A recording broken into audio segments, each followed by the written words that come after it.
नमस्कार, आप देख रहे हैं Bombay broadcast BBC Hindi news. Lakshmi पूजन, फिर हमारा सेकंड डे होता है पाड़वा के दिन भाई अपने पति को जो है वो उसका ऑक्शन करती है, जब सुहानी करती है उसकी। और आज होता है जिस दिन भाई बहन की रक्षा की बात करता है। मैं मेरे भाई से यही बात की हॉबीज है, यही बात करूंगी कि ये सीट हमें किस तरह से जीताने का काम करना है, इसके लिए आपको मदद करना है। ये सीट बिल्कुल, हाँ बिल्कुल, क्योंकि बहुत महत्वपूर्ण सीट है। और बार बार ऐसा आदमी यहाँ पे बैठ रहा है जो कहीं ना कहीं बहुत एरोगेंट है, बहुत घमंडी है। ये मुझे मालूम है ना किस तरह से उनकी बातें हैं, किस तरह से। मेरे पास तो एक महिला आई थी, उनको नाम मालूम होगा शायद, कैथलिक समाज की थी। उनके दुकान के लिए उनको इतना तकलीफ दे रहे थे, पता नहीं क्यों। मुझे लगता है मुंबई में जो कुछ 2-3 लोग जो है, ये पत्रकार महोदय भी अच्छे से जानते हैं, मुंबई में जो 2-3 लोग सबसे ज्यादा क्या कहते हैं, एटीट्यूड, और सबसे ज्यादा घमंडी है, तो उसमें से इनका भी एक नाम आएगा बेशक। हाँ, तो इनको हमें हराने का काम करना है। तो इसीलिए कांग्रेस पार्टी को सीट मिली है। कांग्रेस पार्टी की क्या कहें, सांसद कहिए या कांग्रेस पार्टी की मुंबई अध्यक्ष बन के मैं विनती करने के लिए आई हूँ कि आज भाईबीज के दिन मुझे कुछ देना है, तो आप ये सीट चुन के लाके दे दीजिए और कांग्रेस का जो है वो मजबूत करने का काम कीजिए। ये बहुत जरूरी है हमें एक सीट जीतना। और मुझे ये मालूम है कि इस बार की परिस्थितियां काफी अलग है कि लोकसभा के इलेक्शन में ये सीट जो थी सिर्फ 200 वोटों से पीछे थी। तो अगर 200 वोट लेंगे तो 200 वोट कुछ भी नहीं है। मतलब अगर आप 50 वोट एक्स्ट्रा कर पाए तो ये सीट अपनी जीतने वाली सीटों में से है। और मुझे ये चाहिए कि इस बार हम देखिए, हमारा कुछ भी हो सकता है, हमारे क्या बोलते हैं मतभेद हो सकते हैं, हम लोकशाही में रहते हैं। हमारे यहाँ पे हुकुमशाही नहीं है कि कोई एक तानाशाह ऊपर से कुछ बोलता है हम उसके नहीं, हमारे यहाँ पे लोग सुनते हैं, बात करते हैं। तो ऐसे समय में हमारे मनभेद नहीं है, लेकिन कुछ चीजें सॉल्व हो सकती है, कुछ चीजें बैठ के भी आगे जाके बढ़ के हो सकती है। हमारा कोई दुश्मनी, खानदानी दुश्मनी तो नहीं है, कोई ऐसा भी नहीं है कि हम बचपन से कोई है कि हमारे भाई परदादा दादाजी से कोई आ रही है। ये राजनीति है, इसमें एक दूसरे के साथ बैठ के सॉल्व करने का बहुत जरूरत है। क्योंकि देश के प्राइम मिनिस्टर है, उन्होंने तो कहा था 15 लाख मिलेंगे, तो पहले तो हमारे 15 लाख मिलने चाहिए। 1500 की बात हम क्यों करें? तो ये सब चीजें बहुत हमको लोगों तक लेके जानी पड़ेगी, घर घर तक जाना पड़ेगा, घर घर तक लोगों को समझाने का काम करना पड़ेगा। हमें ये जो लड़ाई है, ये लड़ाई जीतनी है, और उस जीतने के लिए मुझे मोहसिन भाई आपका सपोर्ट चाहिए। बस मैं यही मांगने के लिए यहाँ पे आई। एक बहुत मजबूत उम्मीदवार जो अपक्ष में चला गया था, वो आपने रिटर्न ले लिया, एक कामयाबी आपने हासिल की है, इससे कांग्रेस को कितनी मजबूती। मोहसिन भाई कांग्रेस के ही विचारों के हैं और वो जानते हैं कि इस बार कांग्रेस में जिताने के लिए भारत का साझा का बनाने के लिए एक नैतिक जिम्मेदारी उनके ऊपर है। और आज बड़ा दिन करके उन्होंने यहाँ पे जो है वो अपना जो है वो पूरा नामांकन जो है वो पूछे दिया है।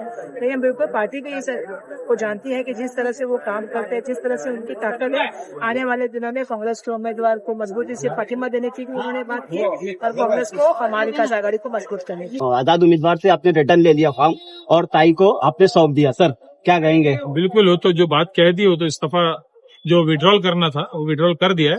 अभी अंधेरी पश्चिम में 165 में कांग्रेस की जीत आपको 23 तारीख को नजर आए। जो मतभेद की बात कर रहे थे, वर्षादाई ने अभी मुझसे पूछा कि भाई वो अशोक भाव के मेरा क्या मामला है, बोला आपके साथ से वो तुम निपट लेंगे, हमारा मसला आपके साथ है, कोई जरूरी नहीं आज निपटना, बहुत वक्त तक कभी भी निपटेंगे। और कहीं सवाल जहन में है, कोई जरूरी नहीं कि आज ही सवाल का जवाब की उम्मीद नहीं करता हूँ, बाद में भी हो सकता है। मैं एक बात जानता हूँ, कांग्रेस पार्टी न वर्षाताई गायकवाड़ की है, न मोहसिन हैदर की है, न अशोक यादव की है। कांग्रेस पार्टी हम तमाम लोगों की, हमारे आबा अजदाद ने कुछ कुर्बानी दी है। ये पार्टी किसी एक शख्स की नहीं है, तो इस पार्टी के हम तमाम लोगों के आबा अजदाद ने अपने खून से सींचा। एक वक्त वो भी था, हमारे पास एक चॉइस था, लेकिन हमें हमारे आबा अजदाद ने कभी उस चॉइस को पसंद नहीं किया। इसी मट्टी में रहना पसंद किया, इसी मट्टी में हम रहेंगे। और मुझे इस चीज का फख्र है, इस महफिल में भी आप देखिए, भाई दूज होने के बाद भी ज्यादातर जिनके घर में त्योहार है वो भी यहाँ पर आके बैठे हैं। तो हम लोग जब सियासत करते हैं, कोई एक तबके के लिए नहीं, एक कास्ट, एक कम्युनिटी के लिए कभी नहीं करते हैं। इतने सालों से हम जब सियासत करते हैं, पॉलिटिक्स में सेवा खिदमत करते हैं, तो हर तबके के लिए, हर एक जमात के लिए कभी नहीं करते, हम एक जमात की बात भी नहीं करते। रही 23 तारीख को ताई में फॉर्म जब भर रहा था, ताई में जब फॉर्म भर रहा था एक शख्स थे वहां पर, बोले आप क्या कर रहे हो? मैं 23 तारीख को बीजेपी का आमदार नहीं रहेगा, ये मैंने कहा 23 तारीख को बीजेपी का आमदार नहीं रहेगा। कैसे नहीं रहेगा? तो बीजेपी का आमदार नहीं रहेगा तो कांग्रेस का ही चुन के आएगा ना। और मैं आपको वादा करता हूं कि 165 अंधेरी पश्चिम कांग्रेस की जेल में जाएगी। बहुत सा तकलीफ है, बहुत सा परेशानी है। कैंडिडेट के खिलाफ भी बहुत से लोग तमाम तकलीफें परेशानी, लेकिन तमाम परेशानी को दूर करेंगे हम। क्योंकि कभी कभी मतभेद इतने हजारों लाखों लोगों के बीच में, हर आदमी को सियासत में, हम लोग भी, आप भी हो, हर किसी को हम कुछ नहीं कर पाते, हर किसी का काम नहीं कर पाते।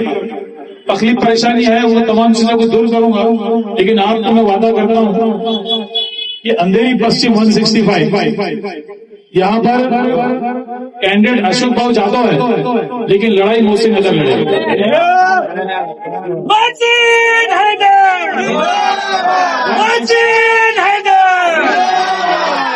165 अंधेरी जीत और हार दोनों की जिम्मेदार मैं रहूंगा, ये आपको वादा करता हूं। और मैं बहुत 100% सियासतदान नहीं हूं, इससे वादा जो करता हूं पूरी तरह से निभाता हूं।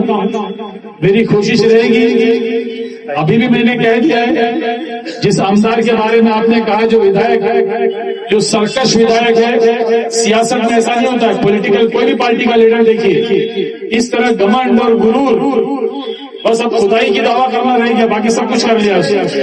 तो ऐसे पॉलिटिशियन को घर बिठाना मेरा वर्षा ताई का नहीं, आप तमाम लोगों की जिम्मेदारी है। तो मैं